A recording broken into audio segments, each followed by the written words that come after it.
અમરેલી જિલ્લામાં ભર શિયાળે આબ ફાટ્યું હોય તેવી સ્થિતિ સર્જાય છે. અમરેલી જિલ્લામાં 24 કલાકમાં 9 ઇંચથી વધુ વરસાદ ખાબકી જતા કારતક માસમાં અષાઢ માસની યાદ આવી ગઈ. ભર ચોમાસા જેવા અમરેલીથી ભયંકર દ્રશ્યો સામે આવ્યા. નદીઓ ગાંડી તૂર બની, ડેમ, નદી નાળા છલકાઈ ગયા, ખેતરો જળબંબાકાર થઈ ગયા અને અનેક રસ્તાઓ બ્લોક થઈ ગયા. રાજુલા પંથકમાં કમોસમી માવઠાએ ધબધબાટી બોલાવતા નદીઓ ગાંડી તૂર બની ગઈ. 9 ઇંચ વરસાદ ખાબકતા રાજુલામાં જળબંબાકારની સ્થિતિ છે.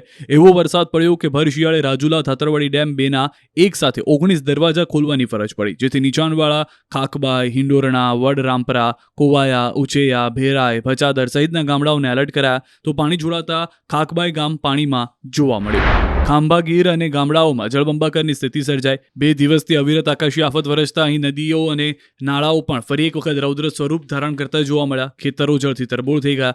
અનરાધાર વરસાદથી ખાંભાનો રાયડી ડેમ છલકાઈ ગયો. ડેમના 5 દરવાજા 2-2 ફૂટ ખોલવામાં આવ્યા. રાયડી ડેમ નીચેના ગામોને એલર્ટ કરાયા. સાથે જ નદીના પટમાં કોઈ અવરજવર ન કરવા સૂચના આપવામાં આવી.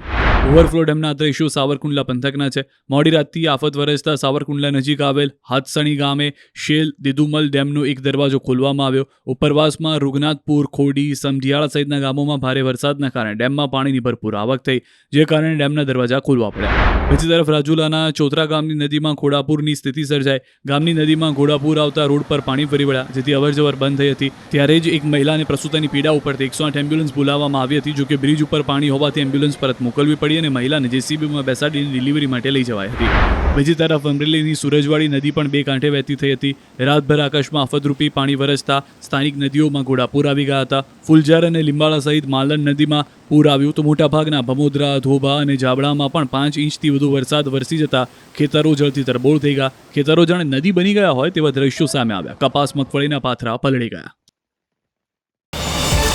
QR કોડ સ્કેન કરો અને ડાઉનલોડ કરો ન્યૂઝ 18 એપ. મેળવો ગુજરાત અને દેશ દુનિયાની પળે પળની અપડેટ્સ.